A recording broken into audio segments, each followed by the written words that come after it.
Hello Patna, नमस्ते, प्रणाम। मैं हूं आप सबकी अपनी अक्षरा सिंह और आ रही हूं आपके और हमारे अपने शहर पटना धमाकेदार डांडिया नाइट के लिए। आप भी हैं तैयार? तो मिलकर खेलेंगे dandiya only at Patna grand dandiya festival powered by Imperial Hyundai. तो चलो मिलते हैं JMD इंपीरियल रिजॉर्ट मनेर में 26 सितंबर को। और बिलीव मी, ये रात होने वाली है फुल ऑन मस्ती, म्यूजिक, डांस भरी। सो मिलते हैं वहां ओनली विद अविघ्न इवेंट्स।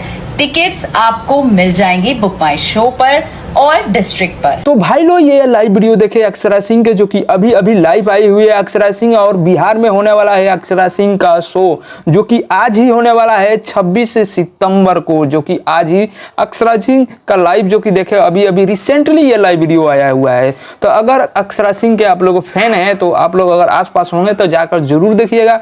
डांडिया होने वाला है, डांडिया शो यानी डांस होने वाला है अक्षरा सिंह का, जो कि काफी ही ज्यादा जो कि स्टेज शो आजकल कर रही है अक्षरा सिंह, और जो कि वहां पर लाइव भी होगा। तो अगर लाइव होता है यूट्यूब पे तो मैं आप लोग को इसी चैनल के माध्यम से वहां से लाइव दिखा सकता हूं। तो देख, अगर लाइव का सेटअप होता है तो आप लोग को जरूर इस चैनल के माध्यम से दिखा देंगे। तो अपडेट अच्छा लगा होगा तो वीडियो को लाइक मारिएगा, चैनल पर नए हैं तो चैनल को सब्सक्राइब करके घंटे को दबा दीजिएगा कि भोजपुरी से अपडेट हम लाते रहते हैं।